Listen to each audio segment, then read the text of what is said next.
Vous me dites quand? Alors vous me parlez de vos techniques justement. D'accord. Les techniques, en fait. Bon, dans le cabinet de naturopathie, déjà il y a la naturopathie. La naturopathie, qu'est-ce que c'est? C'est une synthèse empirique pragmatique des médecines naturelles au départ européennes. Et comme cette synthèse a été bien faite par l'inventeur français qui s'appelle Marchesseau, Pierre-Valentin Marchesseau, on peut intégrer l'ensemble des techniques naturelles du monde entier. C'est pour ça qu'en naturopathie, on va retrouver de l'acupuncture, ou de la médecine chinoise, ou de la médecine africaine, etc. Moi, dans le cabinet, ce que j'ai introduit comme technique, c'est une technique qui s'appelle la nutripuncture. La nutripuncture est une technique française qui utilise des complexes d'oligo-éléments en guise d'aiguille d'acupuncture. Alors, ce n'est pas de la médecine chinoise, mais ça s'en rapproche. On a un tableau ici des dynamiques des courants vitaux.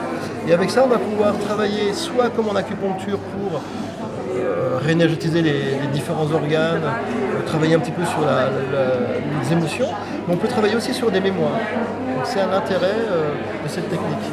Ensuite, dans le cabinet, on peut travailler aussi sur des mémoires, vous dites? Des mémoires, oui, des mémoires anciennes, transgénérationnelles ou des expériences de vie qui se sont mal passées, on les rééquilibre. En fait, la nutripuncture est un langage d'intégration des expériences de vie, passées, présentes et potentiellement futures. Alors quand je parle de futur, je ne parle pas de voyance. Je dis voilà, on a des chocs dans la vie qui font que dans certaines situations, ces chocs vont nous faire nous comporter comme au moment du choc. Et là, on va être déstabilisé. Donc en travaillant sur ces moments de choc, eh bien, le corps va intégrer, grâce à l'acupuncture, ces instants de choc. Et quand on va se retrouver dans la même situation, eh bien là, on n'aura pas les mêmes comportements réflexes du premier choc. Voilà. Ensuite, on a une technique particulière qui se fait à travers cet appareil qui s'appelle du biofeedback biorésonance. Alors, qu'est-ce que c'est que cette technique? Alors, on va le dire plus fort, le biofeedback de résonance. Voilà. Alors, la biorésonance, qu'est-ce que c'est? C'est la capacité des corps biologiques, donc de la biologie, que ce soit des plantes ou des animaux ou autre chose, à pouvoir réagir à des fréquences. Par exemple, quand il y a quelqu'un qui chante auprès de vous, vous pouvez avoir le corps un peu qui tremble, on se sent bien, c'est une chanson qui nous réconforte.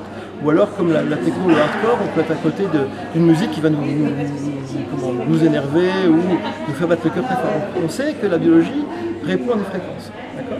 Et le biofeedback, qu'est-ce que c'est? En fait, c'est la réponse un stimuli. Ce stimuli peut être une fréquence, peut être un courant électrique, peut être le fait de manger quelque chose qui va déclencher la digestion, etc. etc.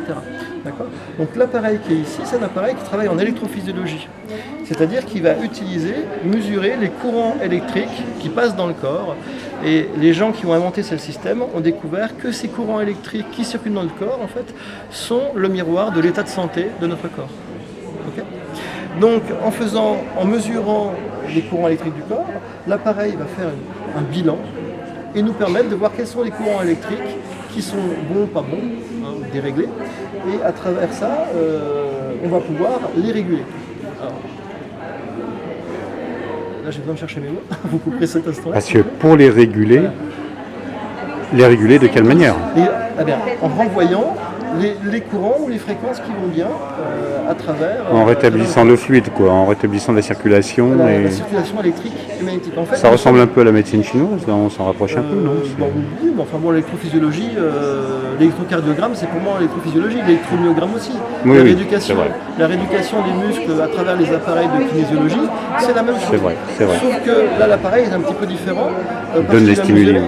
Il va utiliser vraiment des micro-courants et des micro-fréquences qui font que le corps va pouvoir répondre à ces envois et à la fois ces envois correcteurs et ces envois de mesure. Donc là, on est dans un système de mesure et de correction. Voilà, vous voyez, c'est le panneau des émotions, ça. C'est le vôtre, ça? Non, c'est pas le mien, c'est la salle.